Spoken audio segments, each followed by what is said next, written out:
Hi, Anya. Dad wants to read a story to you, and I hope you enjoy it. Those darn squirrels.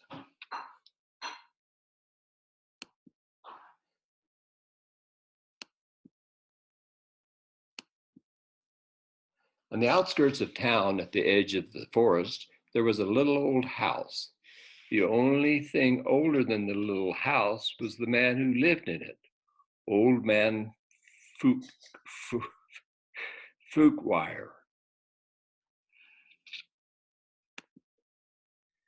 Old Man Fookwire was so old that when he sneezed, dust came out. He was also a grump. He hated pie. He hated puppies. Um,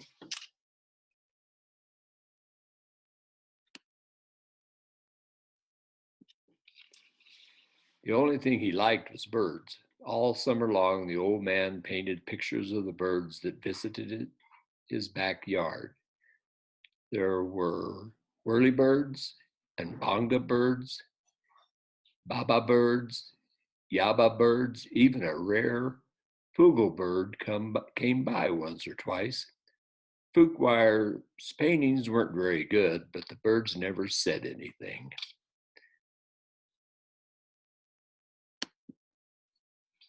When the air turned crisp and the leaves began to change color, the old man grew sad. He knew that soon the birds would fly south for the winter, as they did every year, and that he would be lonely. Then he had an idea. If he fed the birds, maybe they would stick around. So old man Fookwire built beautiful bird feeders and put them up around his backyard.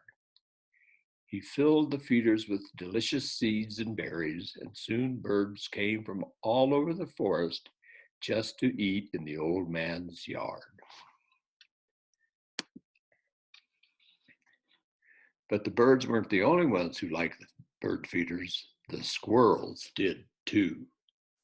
Not many people know this, but squirrels are the cleverest of all the woodland creatures.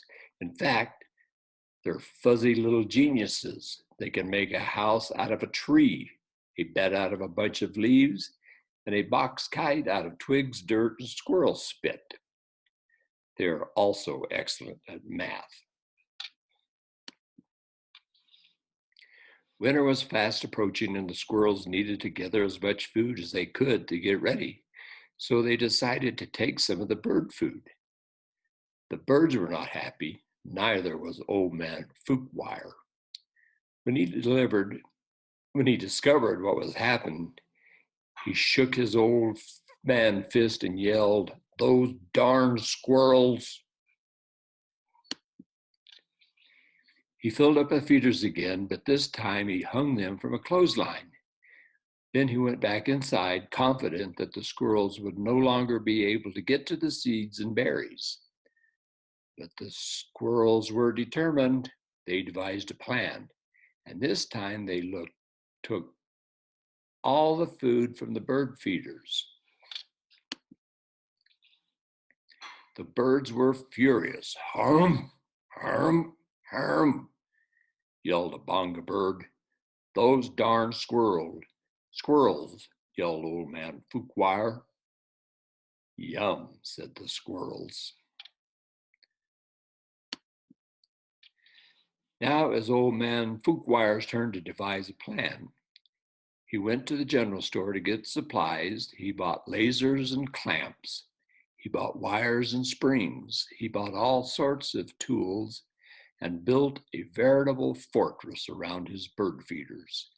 Then he refilled them very carefully. "Na, na, na, na, na," snorted the Fugel bird.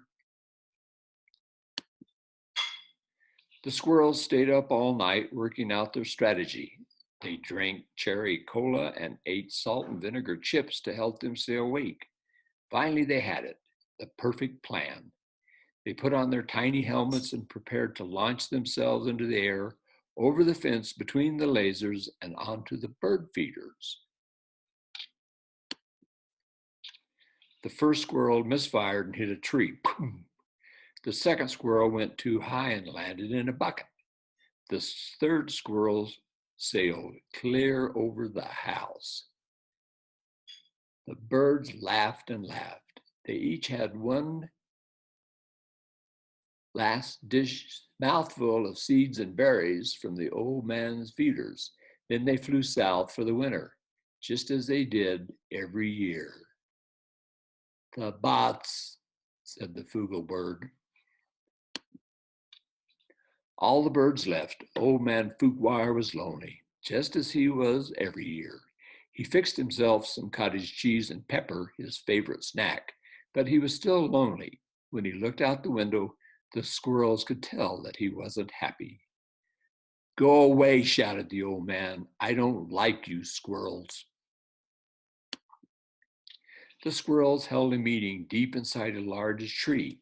They decided to give the old man a present to make up for taking the seeds and berries. So there was a squirrel meeting that night. And now, not many people know this, but squirrels are not only fuzzy little geniuses, they also collect just about everything they find on the ground. These squirrels had a vast stockpile of spectacular junk to choose from. But what would Fuquire like? Bottle caps, popsicle sticks, postage stamps. Finally, they had it, the perfect gift. The squirrels stacked all of their loose change on old man Fuquire's doorstep. There were dimes and pennies. There were nickels and quarters. There were even a few tokens from Coco's arcade. It all added up to $47.36 plus a few rounds of skee ball. Maybe you squirrels aren't so bad, Fuquire said when he found the coins, but I still like birds better. This gave the squirrels another idea.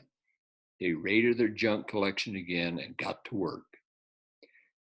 When old man Fuquire woke up the next morning, he was amazed to see that the birds had returned. But wait, those things aren't birds. They were squirrels in disguise. Great googly moogly, said the old man Fuquire. Will make quite a painting. He ran outside and took down the lasers and the wires and the string-loaded trapeze. He turned all the bird feeders into squirrel feeders.